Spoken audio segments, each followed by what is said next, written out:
Happy Thursday, everyone. Very active in terms of fire activity overall. Yesterday, seeing a pyrocumulus, 3 pyrocumulus, and 1 pyrocumulonimbus cloud associated with the bootleg fire. Essentially, clouds, weather, even thunderstorms associated with the fire itself started by the extreme heat that we saw further east of the Cascades along the Klamath-Lake County line. Potential for more fire activity, of course. This is a very large fire. The smoke and haze, though, starting to get pushed further and further off to the east because we're starting to see some winds out of the west. That's the first sign of changes on the way, and a lot of it actually began today. Slightly cooler temperatures today, the coolest day of the week, and really the coolest day of the last month or so. That's likely tomorrow afternoon. Friday looking beautiful. Great day to go to the fair, for example. So slightly cooler temperatures, a bit breezy at times, winds pushing a lot of that smoke and haze further and further east, though, through Lake County, out of the state of Oregon into Idaho, and eventually into Wyoming. Thunderstorms still possible early next week as we get into Monday afternoon in particular.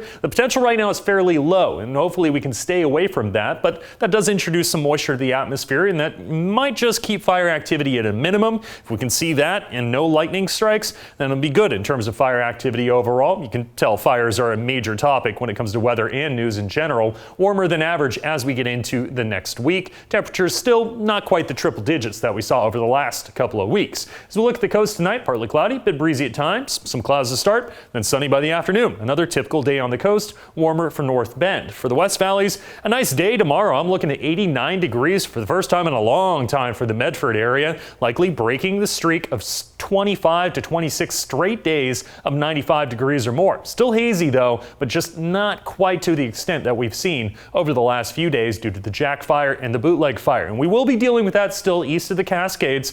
And as we look at our temperatures though, a little bit cooler, which means slightly higher humidities. Winds shouldn't be as gusty as what we saw a little bit earlier this week. Temperatures mainly in the mid 80s, getting away from those mid 90s and even upper 90s that we saw over the last 7 days. In terms of your temperatures, not too bad. 89 on Friday, 93 on Saturday. That's around average, if not below average temperatures. Then we'll get slightly above average. Usually the Rogue Valley, about 92, 93 degrees this time of year. We're looking at the mid 90s, so nothing too unusual there. No major weather makers in terms of the Klamath Basin outside of the fire itself, which again can create its own weather. Although a slight chance of thunderstorms on Monday, possibly Tuesday, could introduce some red flag warnings that potential fires to start and spread. Northern California, calm weather, hot temperatures still as we get into Tuesday and Wednesday. Keep an eye out for any record-breaking temperatures, but it is late July, almost August. And as we look at the coast, temperatures mainly in the mid-60s, just some clouds, fog in the mornings, sunny skies in the afternoons.